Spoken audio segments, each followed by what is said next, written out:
one thing I'll note, just as people are coming in, I see most of you have your cameras off. This is definitely going to be the type of presentation that you're going to want to put the camera on. It's going to help me best interact with you, and it's going to help everyone else also get the most out of today's session. So if you're serious about taking the principles that we're learning today and actually being able to practice them, really going to encourage you to put your video on, not just to help yourself, help the rest of the people that are in this class.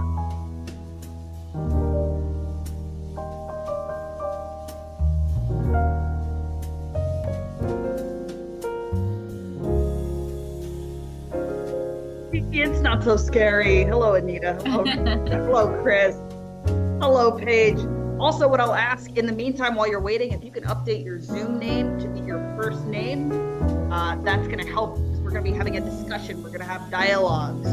Go ahead. You should be able to hit the 3 buttons next to your name and change your, it should just say rename. If you can make that your first name, because by default, that's going to help us be able to have a fluid conversation and not feel like we're talking to a wall here.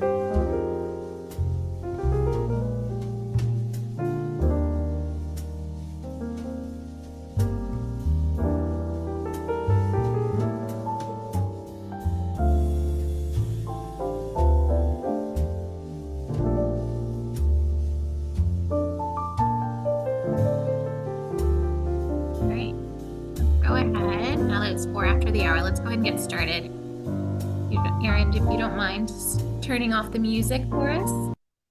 Hopefully everyone enjoyed a little bit of Friday jazz to give us, I kind of felt like it had a little Christmas vibe to it. So welcome everyone. I'm Megan Mershman. I'm the 2024-2025 IIDA Ohio Kentucky chapter president. And we are so excited to bring you our second and final edition of Friday Forum for our 2024 calendar year. For those that have been with us for the past 8 years while we've done this program, it started out as a traveling CEU when the chapter would meet quarterly in various cities, but for almost half the time we've been doing this now, it's moved to a virtual format where we can reach all of our chapter members.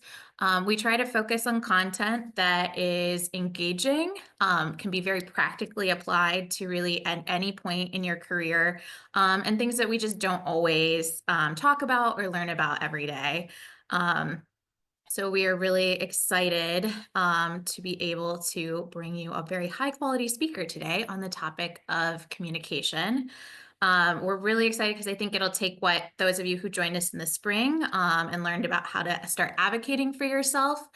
This should give you some tools now that you've done some of that self-work. And if you've kind of applied some of the things that Ashley taught us about in the spring, this should give you some tools to make your communication even more effective with colleagues and clients. With that, I do need to do a little plug. Erin, if you can advance one, we always like to share that we couldn't do this without our chapter benefactors. Their support and engagement with us is so critical. And it takes all of these fantastic partners to bring you guys our amazing slate of programming every year. So a huge thank you to the 2024 chapter benefactors. Quick plug, we are in our 2025 season for reaching out to get new benefactors for next year. So if you are on the call and are existing benefactor or interested in being a new benefactor, now is the time to engage. And then last but not least, while this is the last chapter-wide program of the year, if you are part of our Toledo City Center, you can join us next week for the holiday party. As well as Q Practice registration is now open. So the chapter does provide a set of team accounts and offers a very nicely discounted price off of Q Practice with that team account. Within that, the first 10 that sign up can get even further discounting. So check that out on our website. We have released our date for our annual meeting. So that will also be in a virtual format on January 22nd at lunchtime as well. And we will be starting our second season of our mentorship connection program. So be on the lookout for applications, which should be coming shortly after the new year. And then last but not least, each year we offer our Get Connected events in each of our 5 city centers where you can get together with city center committee members, learn about great opportunities. And in addition, this year, we're going to vibe up those events with a 30th birthday celebration. So while IIDA as a international organization turned 30 this year, our chapter will be turning 30 next year. So we will be celebrating and recognizing the 30 years of our chapter at our Get Connected event. So look for more information in your local city center. And with that, I'm going to turn it over to Regina to introduce our speaker today. Awesome. Yeah. So again, welcome everybody. Thank you for dedicating your lunch hour to us. My name is Regina. I'm the VP of Professional Development, and I have the pleasure of introducing our speaker for this afternoon, Jolie Higazi. If we can advance one, Erin. So Jolie is a certified life and communication coach who quit her corporate job to follow her passion of coaching people on emotional intelligence, communication, and self-discovery. She's taught these skills one-on-one and in workshops ranging from the corporate world to community mindfulness groups and men's addiction rehabilitation centers. Her presentation style is funny, upbeat, and educational, while providing a safe place to ask questions, make mistakes, and then learn from these skills that people have wished they've learned decades ago. So with that, I will turn it over to Jolie to share with us the principles of effective communication. All right. Thank you so much, Regina. Hello, everybody. Hello, hello, hello. I see some wonderful faces here. Chris, Rebecca, Anita, Amy, Paige, Abby, Maya, and Carolina. We have Danielle, Krista, Nicholas, Linda. Hello, Danielle. Hello, Rita, Sarah. All right. So we don't have much time together today, and I have so much that I want to share with y'all. So we're going to be going fast today because I want to make sure that you're getting what you need, and we're going to have time at the end for some Q&A, some questions. All right. One thing that I have as maybe a caution or as a note for you to be able to get the most out of today's session, which is going to be if you're approaching this session to collect more information. So if you're here to just learn some more skills that you can put in the noggin, you're only going to be getting probably about 20% of the value that you can get from this session, right? Most of the time, whether it's communication challenges or other challenges we're facing, information is not the challenge we have. I'll give you a quick example, right? I have a shoulder issue, right? I slouch, so I have a shoulder impingement sometimes. So I know what I need to do is stretch. I have to do some mobility. I have to do certain things on a regular basis. That being said, right now my shoulder is still impinged. The information itself doesn't do anything. It's like electricity, then the light switch. We have to actually take action to switch it on. That being said, today, don't come in here with just, let me jot some notes down. I'm going to encourage you to actually play this game with us, to take action and actually practice these skills together.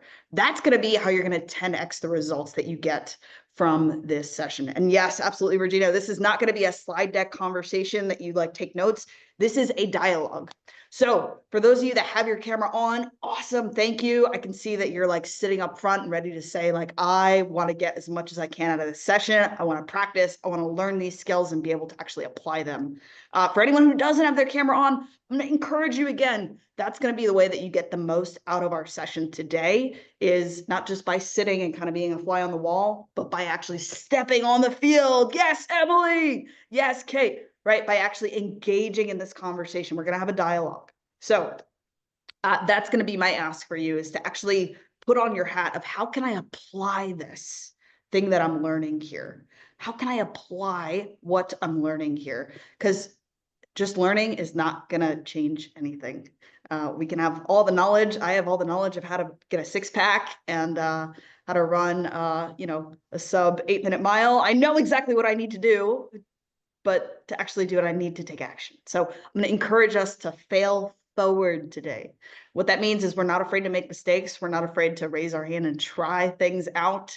That's going to be actually how you get the best learning from this type of session. So again, make sure that you're present here and willing to actually say, how can I apply this? Not just how can I put this in the back seat to learn.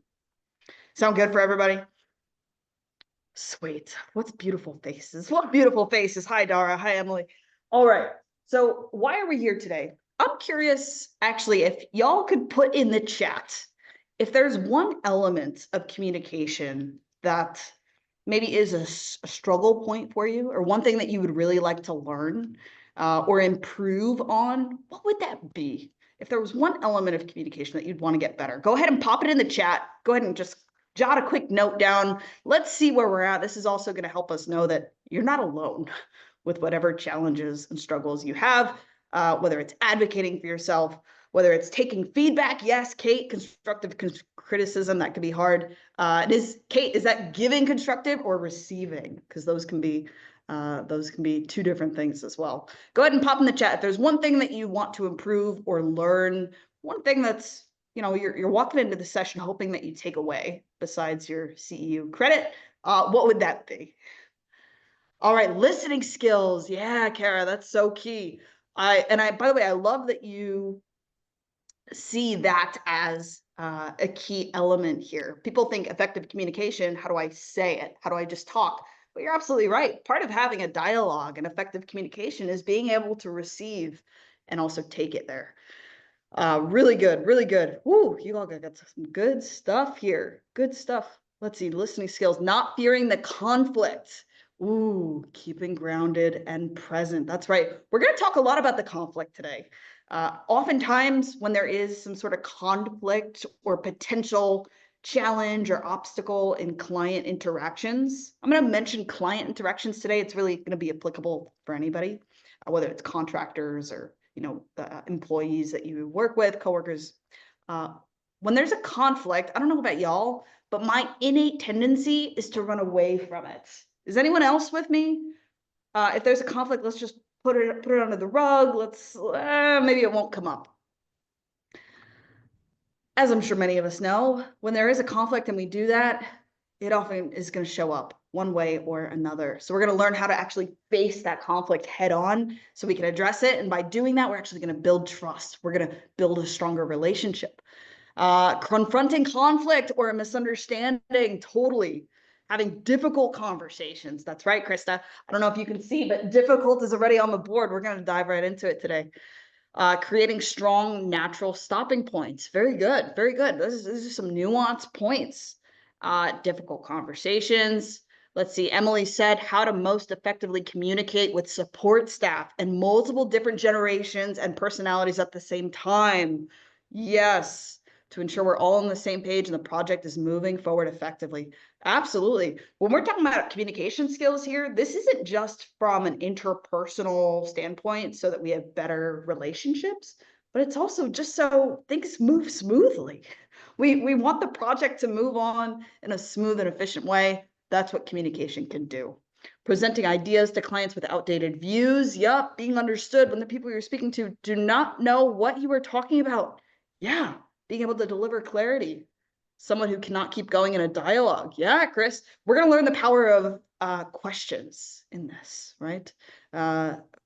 Understanding the why. Oh, I love these guys. I love these. I want to read all of them, but for the sake of time, I can already see we're thinking on the right track, staying on track, not getting sidetracked. I go too fast and need to slow down to let others catch up. Yes. How to apply constructive criticism without fear-based thinking. I love these. I feel like we could have a separate talk on each of these if we wanted. And I really wish we could. Tell you what, though, what I'm seeing is there's one common element between all of these different things that we mentioned. And that's what we're going to focus on today, which is how can we build trust with the people that we're talking to and how can we do it fast? And the way that we build trust is not by avoiding difficult conversations, but it's actually by embracing them. Think of even your personal relationships, right? The closest relationships that you have, are those the ones where you avoid talking about difficult things, or the ones where you're able to navigate conflicts and maybe disagreements and things like that, but do it in an effective way where you're both stronger on the other side, right? That's what we want to do with our clients as well. So that's what we're going to talk about today. Also, how to identify those objections, concerns, how we're going to proactively bring those conversations up, how to bring up bad news in the best way. These might seem like a million different challenges, right? And a million different courses we need to take. But what if I was to tell you we can address all of these things by some simple communication principles? That's what we're going to dive into for today. So let's go ahead and jump in. I'm hoping everybody can see my screen here. Quick show of hands. Who saw the video that I sent in advance of this presentation? Nice. Okay, I'm seeing some hands. For those of you who didn't, it's okay. We're gonna we'll just keep it rolling here. So one of the first things that I wanted to hear from you is when you're thinking about interactions you have, whether it's with clients or contractors in your personal life. For right now, since we all have something in common, we're going to focus on our clients. We all probably have a bucket of difficult client encounters that we've had. And we can probably think of a couple things that have come up in the last couple days where you're like, oh, when this person brings this thing up, I'm internally cringing. Am I the only one who has something in mind when it comes to that? Just quick show of hands. Rita, you don't. Awesome. That must mean that you have some good communication skills already. Awesome.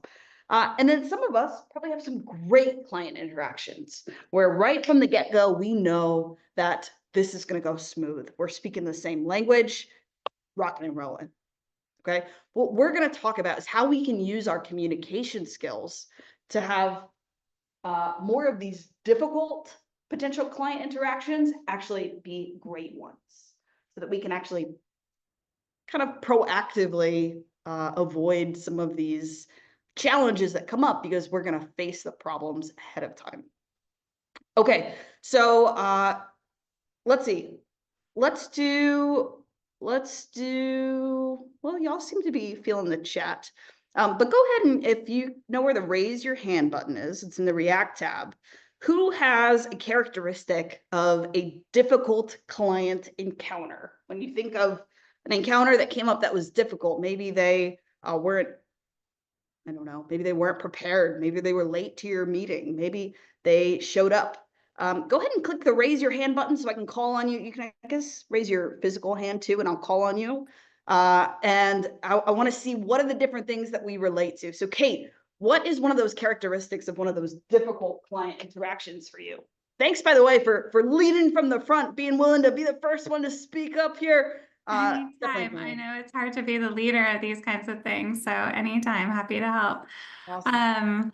You know, I'm just thinking of, I just recently transitioned from being a designer to being a sales rep effectively, but when I was a designer, there were several projects where, you know, you present something and your client doesn't know how to tell you that they don't like it. And I think that's something that's been kind of like changed over the last 10 years because I've been a designer for the last 15. And I've been in meetings where people were just like, they would kind of tell you like, oh, you know, we don't really like that color, or we don't really love that space plan, you know, can you change it to be this or that? And now what I think we've seen people doing is they'll provide reactions in an email form afterward. And so we just get this thing where like we'll present, and if they don't like something, we just get crickets. I don't know if anyone else has ever had that experience. And then, you know, what's nice is when a client will like give you the opportunity to change something and come back with, you know, a variation. But that, you know, that can be a really, that's one of the most difficult things I've had in a presentation over the last couple of years. Kate, this is so key. A quick show of hands. who else has these scenarios where people are almost like nodding you, yes, it looks great, but you know that there's some kind of tension here. They don't like it, but they don't know the communication skills to say it. Yeah. Okay. So you're not alone. Kate, thank you for bringing that one up. Go ahead and put your hands down if you were just saying, yes, I relate. Rita, what's another difficult potential client characteristic that you've seen? I had this scenario happen this fall. I have a client, it is a committee, designed by committee. We all know, we know what's coming. Oh, It I'm was seeing head nods designed by everywhere. committee, and it was a group of 6 women. They were all very strong, capable women. They were not effectively communicating even within meetings to listen to each other, and they were talking over top of each other. So there was so much good content coming out of each one of the 6 of them. And I actively had to quiet the more robust personalities because some of the more introverted personalities had content that was not being shared or questions that weren't being asked. Yeah. The more robust personalities were not listening to them. Okay. So would you say this is a challenge, Rita, of having like multiple decision makers that aren't all in sync? I think it's a challenge of not recognizing who the ultimate decision maker in the room is. And because I think there is one out of the 6, 1 or 2 out of the 6 that is the final decision maker.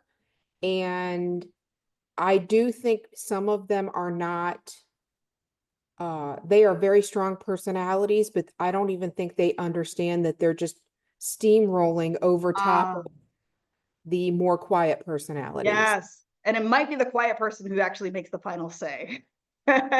Or has a really great commentary about how people use the space that Okay.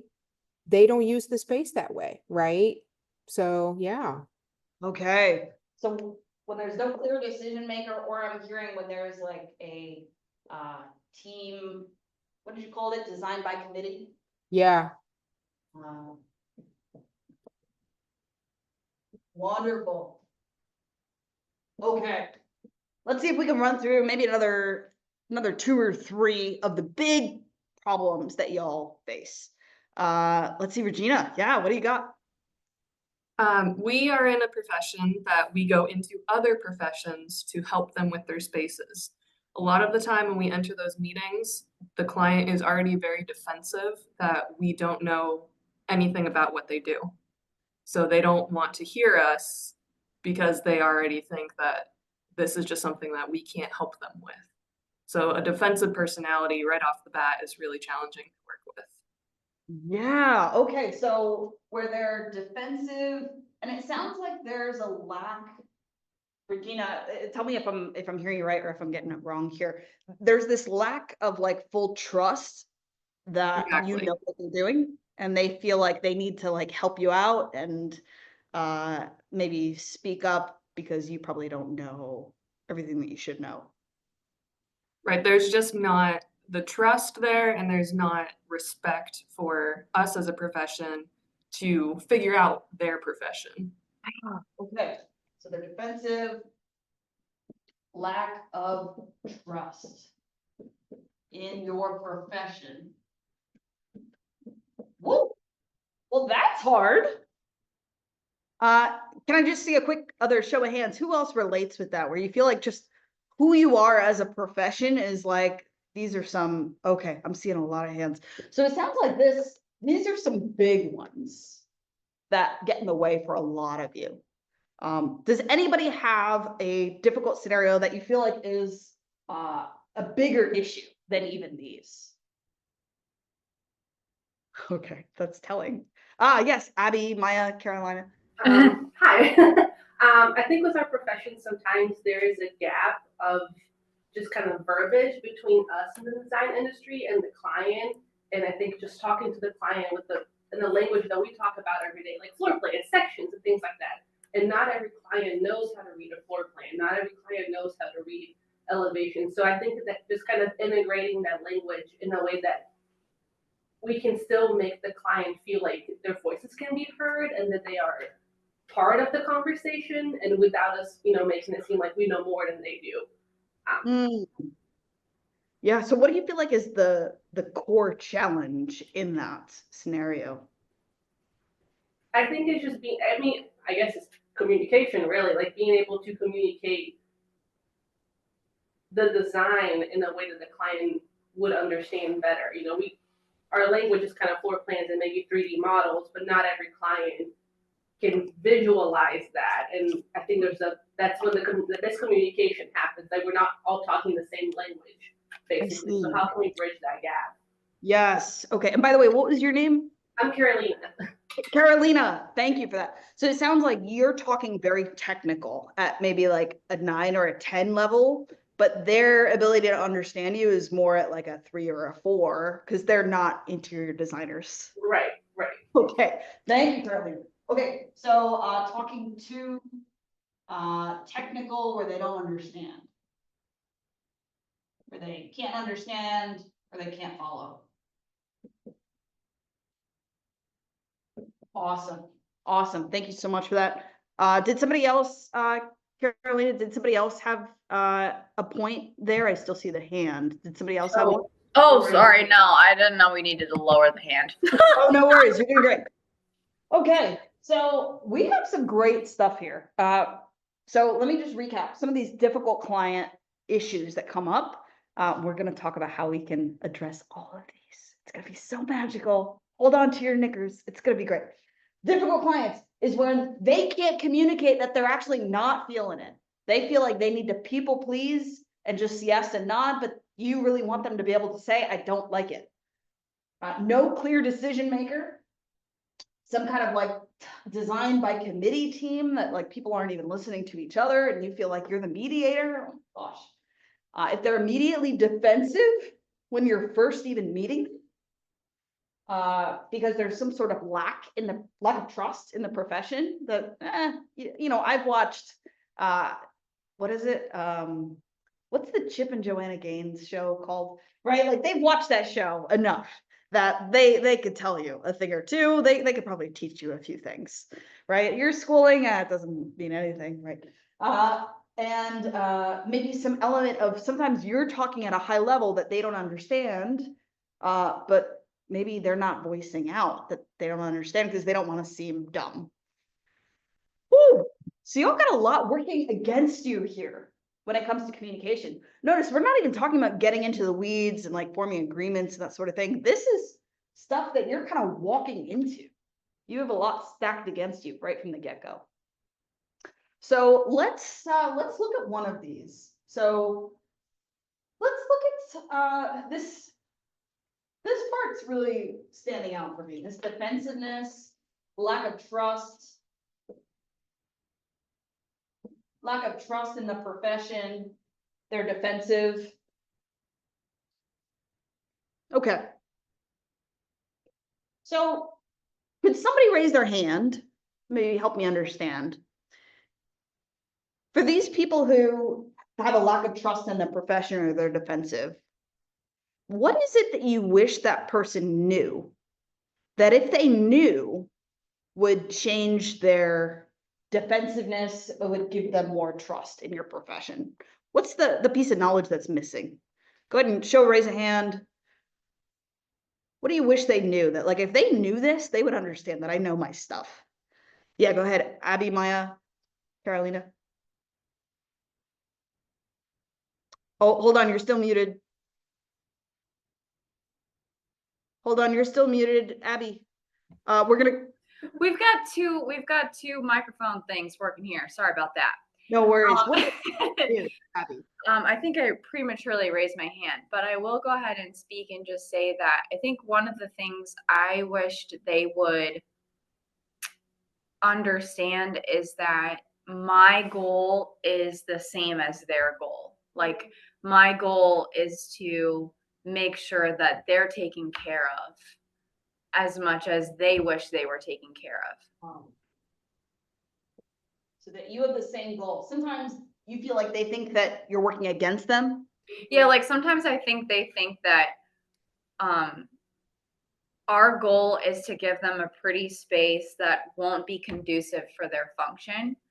And in reality, our goal is to make sure that the space not only is aesthetic, but also functions exactly the way that they need, and that we're going to do everything in our power to make sure we give them that. Wow. Okay, really good. Really good. Thank you for sharing that. You have the same goal. Basically, your job is to make them happy. And your job is not to steamroll them. Okay, really I good. think well, and I think it goes a little bit further than that too, just to say that not only Yeah. are we trying to make them happy, but I think we're trying to give them something better than they even hoped for, because that's our job as a profession, as a professional, is that they have a goal to make their space better. That's why they hired us.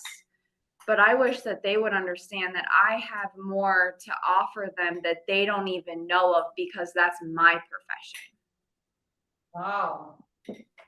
So let me ask you, what is that Maya who just answered that? No, it's Abby. Oh, hi, Abby. Abby, Hi. so what do you wish they knew when you're saying that you can create something better than what they even want? What do you need from them in Well, it's kind order of for like them? going to, I feel like maybe there's a, maybe it's HGTV, but there's a little bit of an undermining with design. It's like, well, I go to an attorney because I know that they know more than me in law. I go to the dentist because, and I trust that he's going to take care of my cavity because I have no idea how to do that. But I think a lot of times there's this overlap in design where people are like, well, I already kind of know what I want to do, so I just need you to implement it. I don't actually need your expertise in this area. Wow. Wow. So you wish that they would actually take full advantage of all that you have to offer them and not just, Yeah, as a profession, yeah, and that we Yeah. have something to give them that they may not even know. yeah. Okay, really good. Thank you for that. Thank you for that, Abby. Regina, what do you have to add here? So I actually work with Abby, Maya, and Carolina, so I am going to piggyback right off of that and say that along with what Abby said, I wish that they would understand that when we are meeting with them, we are there to hear them. We are not there to tell them, like, just this is what they need. We need to understand what is it that you, like, how do you function? What is it that you think you need? And then we go into our toolbox of knowledge and provide the solution based on like a plethora of information that we have based on them. So just that we're there to hear them. We're not there to tell them anything. Yeah, so it sounds like they have an assumption that you're coming in ready to bark orders about how it should Exactly. be. Okay. So you wish that they knew that you're here to listen first. Okay, really good. So really good. I'm seeing a lot of people relate in the chat. So this is really good. Y'all are facing the same challenges. And it's not one client that's the issue. A lot of times it's the way that we're communicating things. So let me ask you, here are some issues that are coming up. We're going to step out for a second. And this is a more general question for folks. If we're working together, let's say you and I are working together, and I know that chances are we're going to run into some sort of obstacle or challenge together at some point in our journey. I've been doing this long enough that like I know that certain things are going to come up.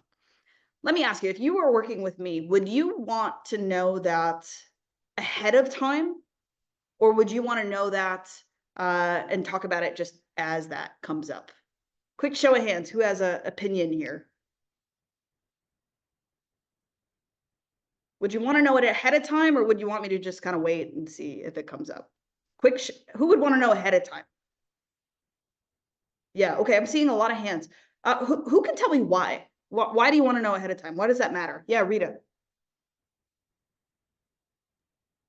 So I don't think it needs to be done like, say, like a week ahead of time. I think you can even like set the tone right at the beginning of a meeting and just put it out there in like a 3-sentence statement that's like, I am here to do this.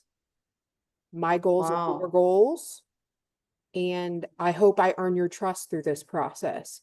I find that to be Wow. really effective.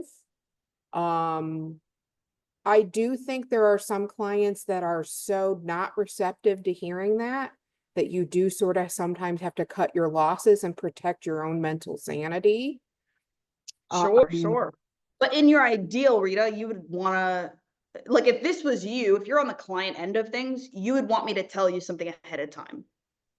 Yeah, because I think as the designer, you have to be really strong and set the tone in the room, even if you're sitting there in a room full of, you know, the highest level of whatever, fill in the blank, that, Yeah. you know, you have to own that expertise, and that's really hard to do sometimes. Yeah, totally. And I Totally. do think historically, part of the reason why clients are that way is because 20 or 30 years ago, you know, like 1,000 years ago, anyways, I think they expected designers to come in and just tell them what to do, tell them what the design should Right. be. And I think we have had a massive shift in our industry that we went from designer told you what to do versus we now walk with the designer, and that's a very different process, and people don't understand that that process has happened. Okay, so the industry has changed. Okay. Wonderful. Let me get one other person who said that they would want to know of an issue ahead of time. I'd like to know why. Well, what would that do for you if you were able to know ahead of time? Let's say even in this sort of engagement, let's say we're in a coaching engagement and you're the client in this case. What would it do for you if I was to tell you ahead of time some of the things that are going to be worth knowing? Yeah, Abby, Maya, you guys are muted. Just unmute. Yeah.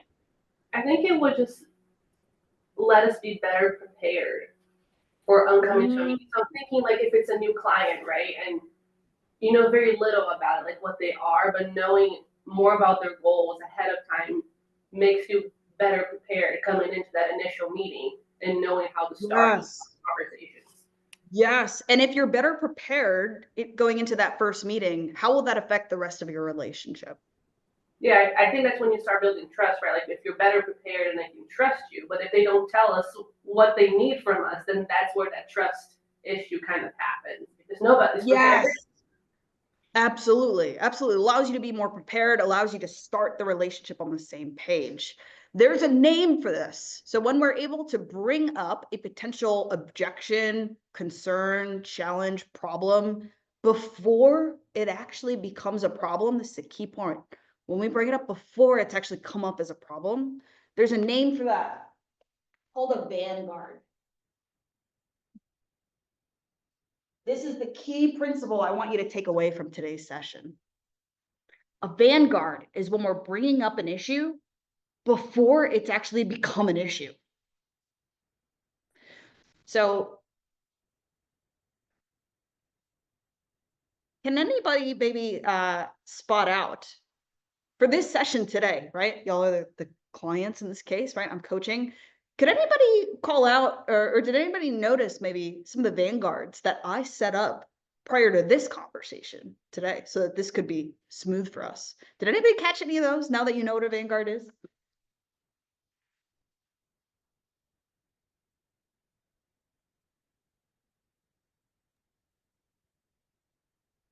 Definitely sending your video ahead of time. Okay, yeah. So what did that video do for you ahead of time, Rita?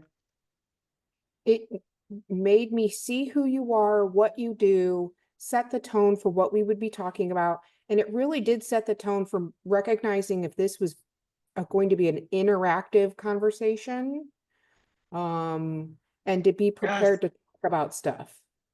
Yes, absolutely. Kate, you also mentioned, right, knowing it will be interactive, asking for cameras on, right? I've done this enough that I can expect that people are going to just expect a slideshow. People are going to want to have their cameras off. So by bringing this up before anything's even come up, it's allowing us to have a much more fluid conversation, right? Also, some element, you might have noticed a vanguard at the beginning that if you're just sitting here trying to learn and take notes, but not actually participate and take action, you're not going to get much out of it. So those are vanguards that I even set up for this conversation, and y'all didn't even realize it. The beauty of communication is that when it's going well, you don't realize it, right? So what I want to practice doing here is how we can set up vanguards for these issues that we're having over and over and over again. So I want to model this. Can somebody maybe be a pretend client for me? You can be one of those difficult ones, one of those defensive ones who can channel some of their inner frustration and be a client for me in this quick scenario.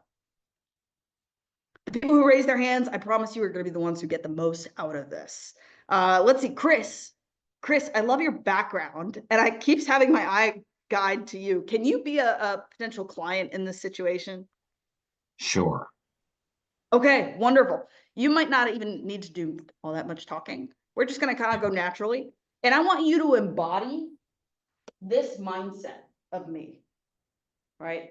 That's you are a bit defensive. You lack trust in the profession. There might be too technical stuff you don't understand. That I'm here to listen, that the industry has changed, all these sorts of things. Okay. Now, we're going to pretend like this is our first meeting. All right. So I don't know particularly how this would look in your first meeting, but Chris, let's pretend that we're first meeting, and we're going to see how I do with lowering some of your defensiveness and building trust right off the bat. Okay. And I want you to be honest though, Chris. So if it's not resonating for you, I want you to be like, I'm not quite there. Cool. All right. Okay. Notice real quick. Did anyone catch the vanguard that I just set up with Chris? Right? Did anyone just catch that? I don't want him to give me a yes, ma'am. Right? I want him to give me harsh feedback. Right? I'm giving him permission ahead of time. Y'all noticing this? All right. So Chris, I'm so glad that you chose me to be your interior designer. Now, Chris, I know that you really want your kitchen to be redone. You probably have a lot of ideas about how you want this to look. Now, just given my experience working with clients over the years, there are a couple things that help these sorts of working relationships go really well. There's a couple things that have them either drag on, they don't meet their timeline, or they just create like some friction. So do you have a couple minutes now that I could share with you some of those things that I've seen that help it go really well? Because that's what I want to have with you. How does that sound? That sounds wonderful. Stick on the Okay, timeline. My major thing is a timeline.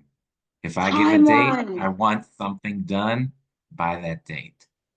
Oh my gosh, Chris, I'm so glad that you said that, because I feel the same way, and it feels like some people don't care at all about timelines, and I don't understand them, right? So, Chris, one of the key things that has the timeline go backwards and run late in a lot of my scenarios is if you and I are not on the same page of why I'm even here.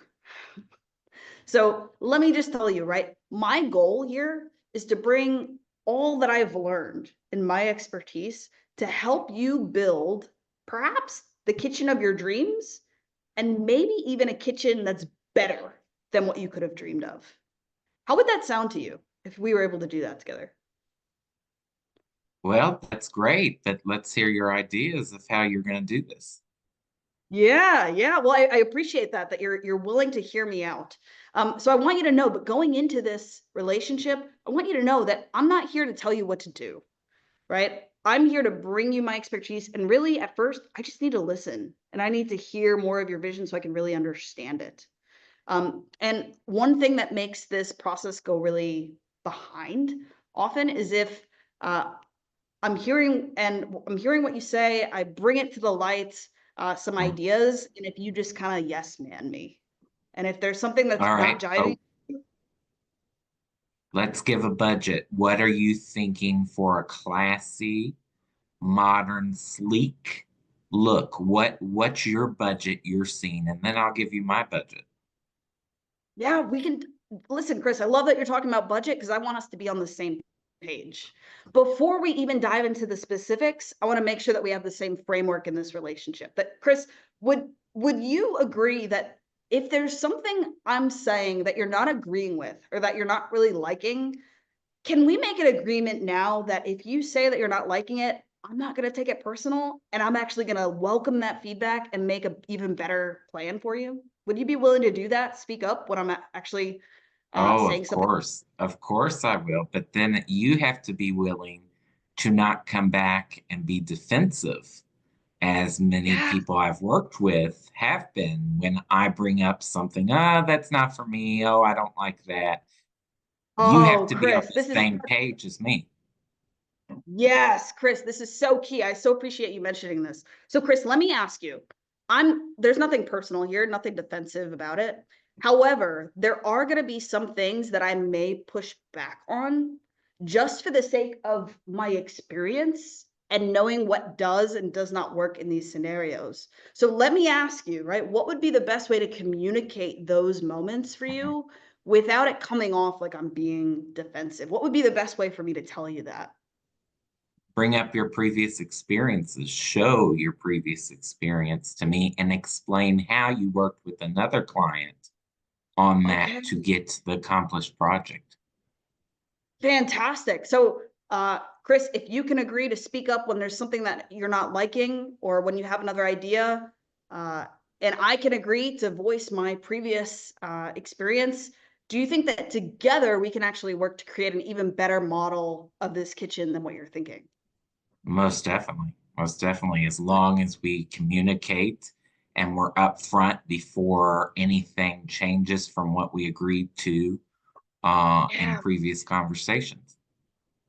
Yeah. All right. Well, wonderful. All right, let's cut here. Round of applause for Chris. He did a great job being a defensive uh defensive client. Quick show of hands. Who noticed?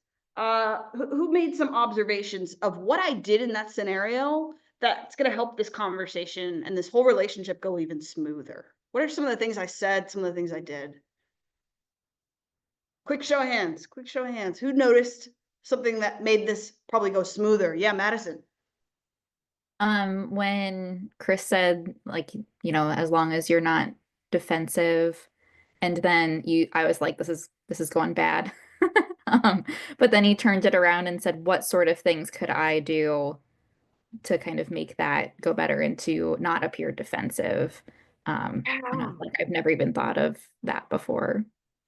Yeah, yeah. So when I asked that question, did you get the feeling that uh with me and Chris's relationship, Madison, that I was superior and that he was down here, or like he was superior and I was down here, or like we were more equal? There was a lot of flip-flopping, I felt. Hmm.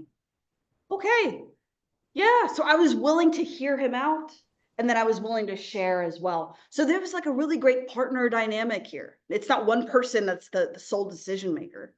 Yeah. And Chris, let me go to you. How did that make you feel to feel like you weren't just being talked down to and that you weren't just the boss here? I felt like I was going to hire you because, you weren't over talking my points and you kind of had a comeback for everything that I said that made me reassuring that down the road you'd be able to work with me. Wow. Wow. So notice this, Chris wanted to hire me. I'm the last person you want to hire to do your kitchen, right? I have no expertise in this, right? You're just acting. So in the acting. Right. But the power of communication, right? That it's not about the skills and expertise I know. It's about how can I communicate that I know that these things are on their mind and I'm going to address it before it comes up naturally. Megan, what did you notice? Well, I really liked when Chris kind of came in hard about the budget. You like took a pause and you didn't take the bait. You like redirected, but in a way that you didn't change the topic, you just changed the dynamic. And I thought that was really like something interesting I think we should talk about. Yes. So there's actually a name for that as well. We don't have much time to go into it, but that's a communication principle called yes and. Yes and is basically using anything that comes in this conversation and not having it sidetrack me, but using it as fuel to keep moving forward, right? If you notice, there's plenty of times that I've used this just in this session today, right? Where I'm able to say, yes, I agree with you. The budget is so important and I want to talk about it too. And first, we just need to do this, and then this is going to make a lot more sense. How does that sound for you? Right? If we had more time, I would love to do like demos just on yes and.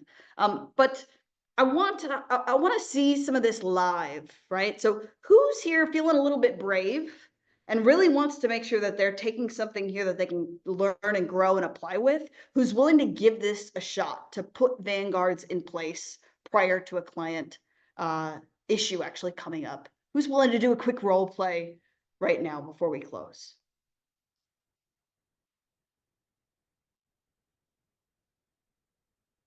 I'll be the client, if that helps. Good. All right, who's someone I haven't heard from yet? Kara. Oh my God, Kara, I love all the flowers you got going on. I could tell you you work in interior design. Oh, wow. Kara, would you be willing to try this out with me here? Sure. We're not expecting perfection here. You just learned this about 10 minutes ago. So, and what we also know is that whatever you try here, it's going to be better than probably whatever you were doing before if you weren't doing this at all. Cool? Sure. Is the pressure Yeah. off? Yeah. Okay. Kara, what I want you to do is I want you to talk to me as if we're beginning a client relationship. I'm going to be the client here. And I want you to know, or at least already assume in my mind, that I am defensive, that I don't trust your profession, and that I don't understand things, that I think you're just here to tell me what to do. And I want to know, how are you going to communicate in a way at the beginning of our relationship to put those vanguards in place? How does that Okay. sound for you? That'll work. Give it a shot. And for the rest of us, we're going to listen and we'll offer some observations of what Kara did really well in the chat after she finishes. Okay, Kara, I love that you got this courage, right, to stand up and put this into action. It's actually a lot simpler than we think. So give this a whirl, Kara, and we're going to workshop it together. All right, ready? All right. Action. Well, great. Well, it's great to meet you, and I appreciate this opportunity. You too, Kara. I got lots of ideas. I watch HGTV all the time. We're going to be a great match. Good, good. Well, and that's one of the things I always like to ask is what things you do like and things that you don't like that you have experienced in different environments. I want to understand what we are solving for and what your goals and objectives are in the project. And I want you to know that it's a process of back and forth, that it's not ever going to be like right off the bat, perfect solution. It's going to be some feedback, and you will not hurt my feelings in any way when you respond. Are you questions? saying, Kara, that you want me to tell you when there's something I don't like? Absolutely. Sometimes knowing what you don't like tells me more. Huh. But the thing is, I don't want to hurt your feelings. I know you're working hard on this. I'm sure you've, been to school and all of these things, but I have such a vision, Kara, of what I want this to look like. So we're going to take that vision and talk about it together and make it even better. Okay. All right. Well, aside from me telling you when I don't like things, because I can do that, is there anything else that you need from me in order for this to go the best way possible?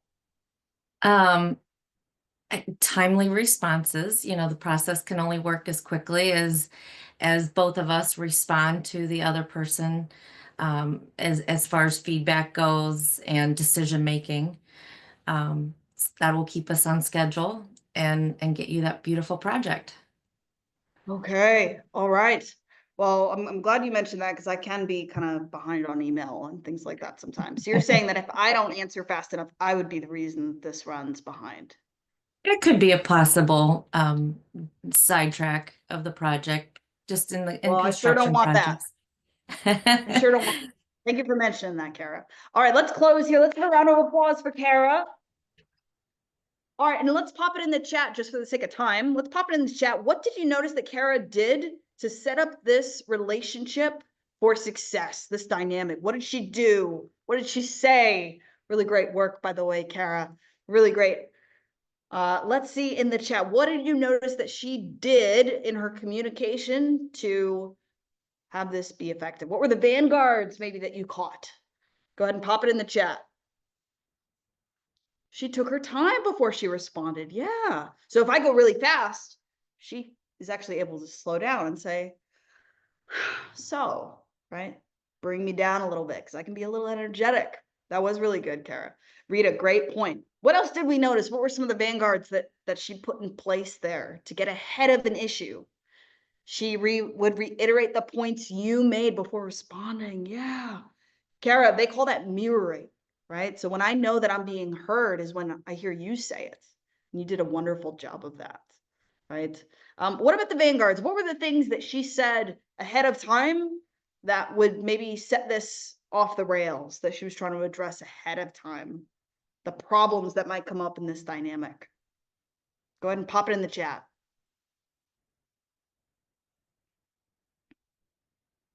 Definitely I heard one about timeliness, right? Kara, you really put the pressure on me there that if I'm all about timelines, then it's my job to respond to you, right? Kara, one thing that I would say is you could even make that more specific by saying, what is your timeline for a response? What would be ideal? Is it like 24 hours? Would that be golden for you?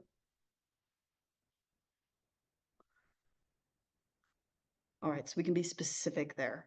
Preface the conversation to manage expectations. Yes, yes, yes, yes, yes. Really good, Abby and team over there, right? So notice that what she did here is say, hey, before we dive into any of the specifics of your project, let's just talk about what this is going to look like together. Let's talk about how this is going to go.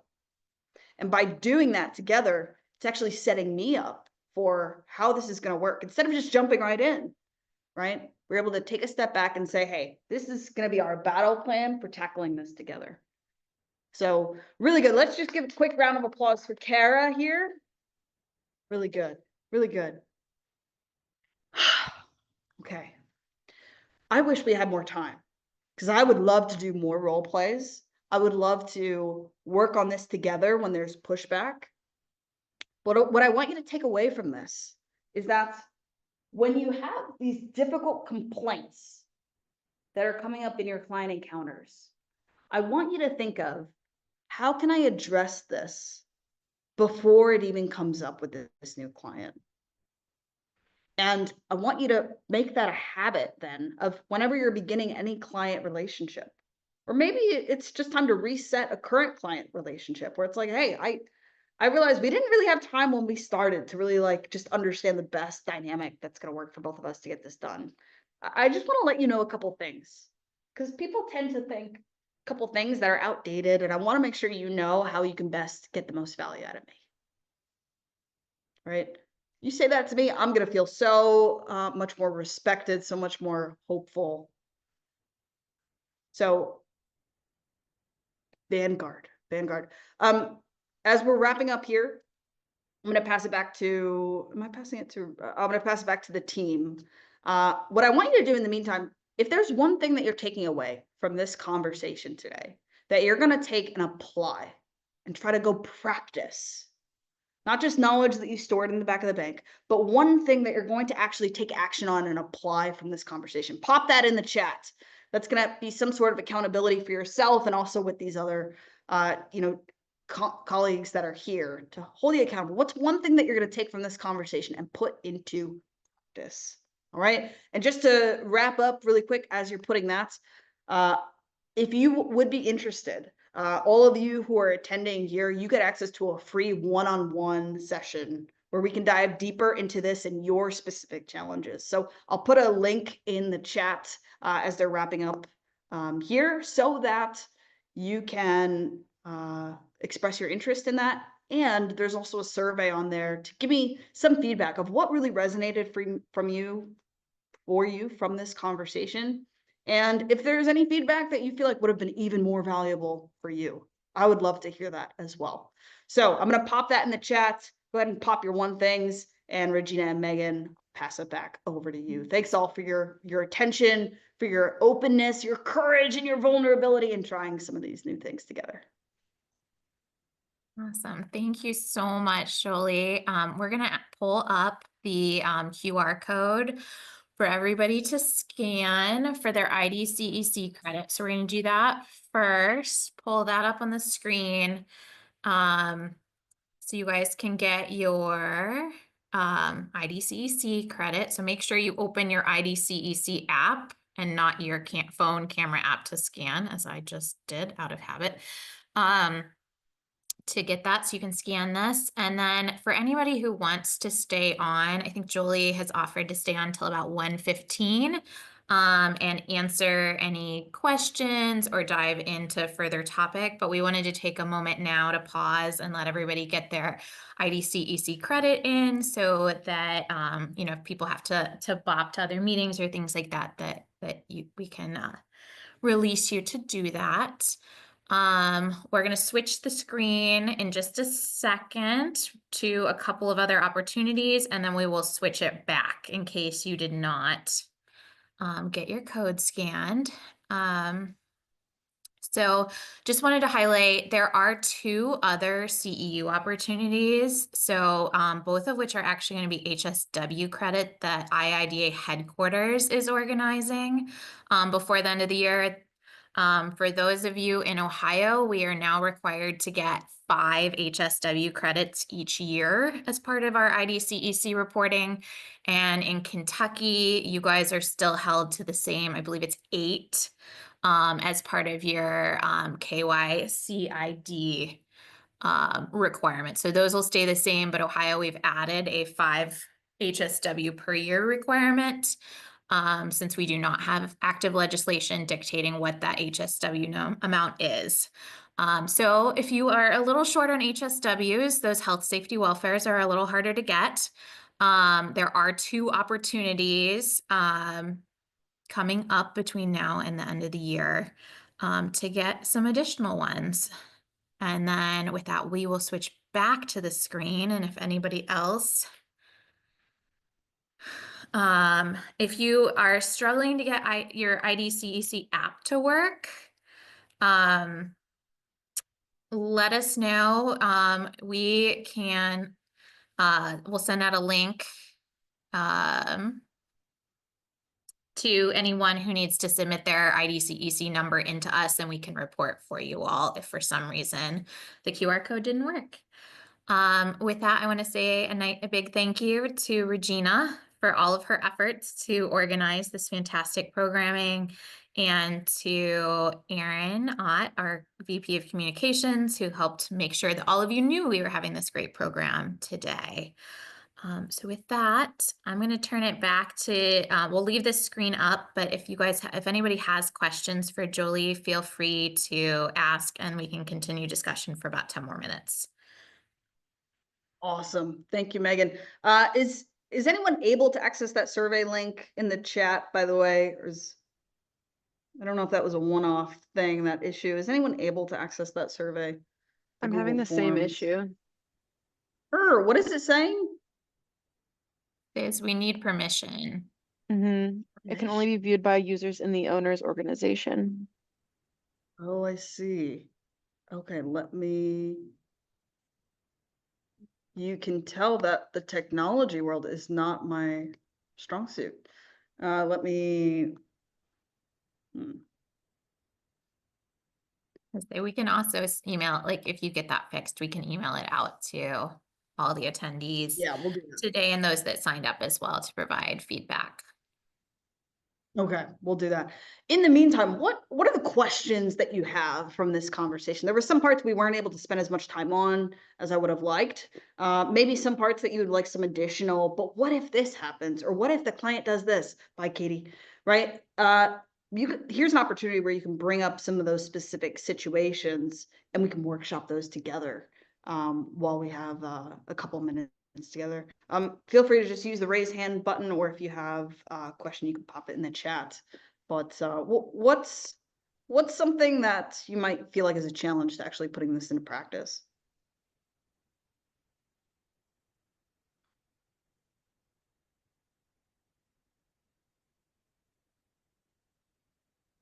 Yeah, I know there's a lot of 1 o'clock meetings and people got to get running. One thing I'll say is that with these principles, it's like riding a bike. So if we're just reading about it and like sitting here learning about it, it doesn't just translate to being able to actually do it. So I would hold yourself accountable to saying, hey, in this new client engagement that I have, I'm going to make an effort to at least set one of these vanguards that I want to make sure, let's say, that they feel like they have full permission to say if they don't like something to tell me. And one of the keys you might have noticed from one of the role plays we did is to get some verbal agreement from them. So instead of just rambling on, I need you to say when you don't like it, blah, blah, blah. Okay. Okay. Instead, ask them a question, right? So it's really important that when there's something that you're not liking, that you tell me about it, that you're not afraid of hurting my feelings, because it's going to help us go that much smoother together. Is there anything that might get in the way of you being able to do that, right? Ask them, have it be a conversation, right? Instead of just assuming that they're saying yes, yes, yes. Ask them, right? Anything that might get in the way of you doing that, or how does that sound for you, right? Is that something that you can agree to? The power of asking questions in that first dialogue. If you notice, I think it was me and Chris, if you could count how many questions I asked just in that quick dynamic, there's a lot, right? I'm asking, how does that sound for you, right? Is there anything that you think I should know? These sorts of things help it be that back and forth. Regina, did you have a point? What were your thoughts? I have a question Yeah. about nonverbal communication and maintaining straight faces when you get in those difficult situations. Mhm. Any tips on Yes. that? Yes, I would say to practice and practice with your colleagues. So, for instance, if you know that some of these things are going to come up and you've already mentally accepted it, it's not going to come across as an insult or a hit. If you notice, right, I knew they were going to come up, and when they bring it up, I can smile. Of course they're going to be defensive and not trust me. We can start to have more empathy with them because nobody's had this conversation with them so that they would know.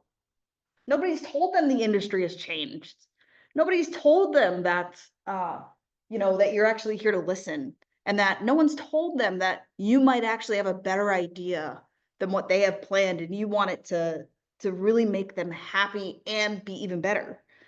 No one's told them. So you can start to have some empathy and compassion for, it's really my job to even educate them. Of course they would be defensive. I would be defensive if I thought somebody was coming just to run me over and tell me what to do, right? So I think some of that empathy, understanding if you were in their shoes and didn't know what you know, you'd probably feel the same. But what I would encourage is get with a buddy, get with a buddy that's a colleague in this space, and set up maybe a weekly or a monthly time where you specifically go through these role plays together and say, hey, I want you to be a client, and I want you to have like all of these potential objections, and I'm going to practice setting vanguards. Those may seem like practice sessions that don't feel real, but in the moment, your body is actually reacting as if it is real. So you're going to be able to practice that nonverbal communication that really shows that you are open and willing to help them, that you're not like, oh my God, again, right? You can kind of get that out with your colleague instead of with a client. Really good question, Regina, because you're absolutely right. The nonverbal has a big side of it. And we could have went on a whole ramp of like all the different things that I was doing to make sure that those conversations were smooth, right? Smiling and like really showing eye contact, like I'm listening, saying their name. These sorts of things are like really important. Who else has a communication question? It could apply to something that we dealt with today, or maybe one of the challenges that you had even coming in, if there is anything. Willing to spend a couple more minutes if anybody has anything. And you'll also have access to a one-on-one if that's something that you're interested in.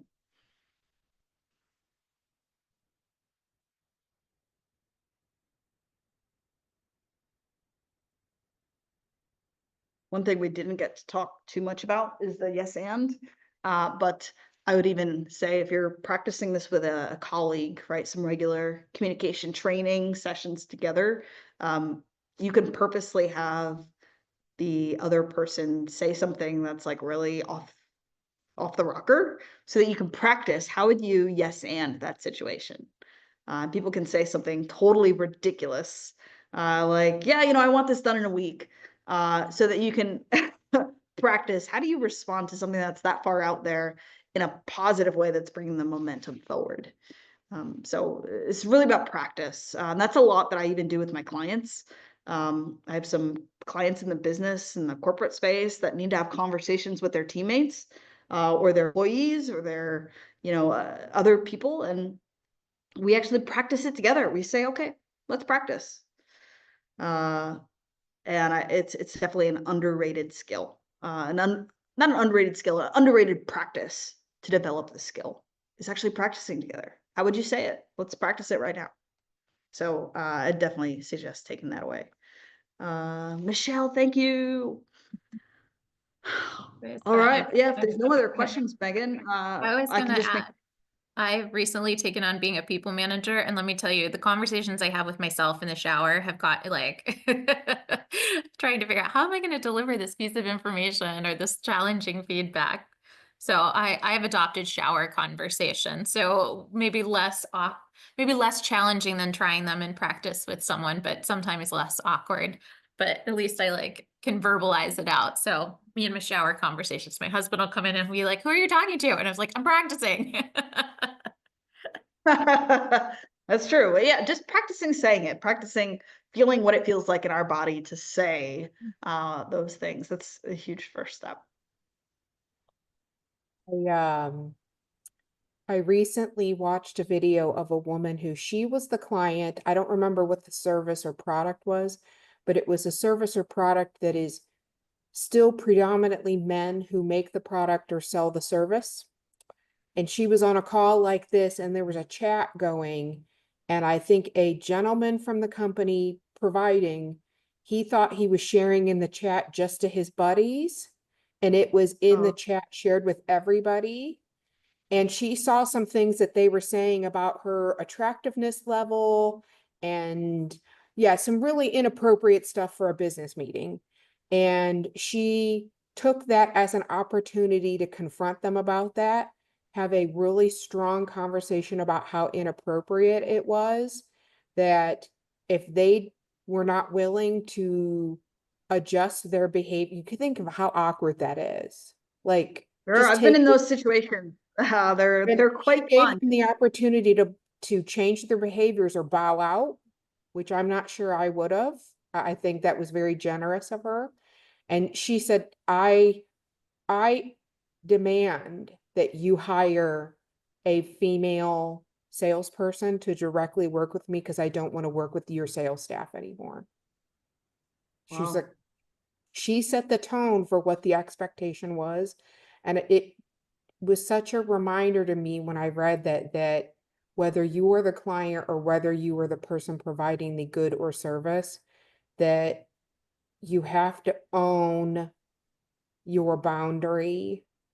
And if it were me, I probably would have gotten off that call and had to have a moment, Yeah, gone for a bike ride, had a drink, that's something. right. Right. And I just sit there thinking, I think some of the hardest people to deal with are the people who are jerks, and whether they know it or not, even if they're jerk for the right reasons, they're still jerks out there. Yeah, yeah. Rita, it's a great example, and it's unfortunate, especially for an industry that has so many women in it. And I would definitely say, once you get the email with the survey, definitely fill out to have a one-on-one session, because I would love to help you feel more confident should that ever happen again. That you Yeah, I can. mean, that the original example I had with the committee project, the design by committee, it took me 2 days to figure out how to handle that with them. And I did own my space and figure it out with them. But man, I wish that was like a 2-hour turnaround and not a 2-day turnaround. You get that. You're not alone. You're not alone. It sounds like you made a great progress there. great growth moment, setting your boundaries. All right, Megan, I think I'll pass this back over to you. Thank you for hosting, and Regina, thank you for handling so much on the back end there. And if you have any final things before we wrap. Thank you guys all for joining. Thank you for being interactive and asking questions. It was great to have everybody.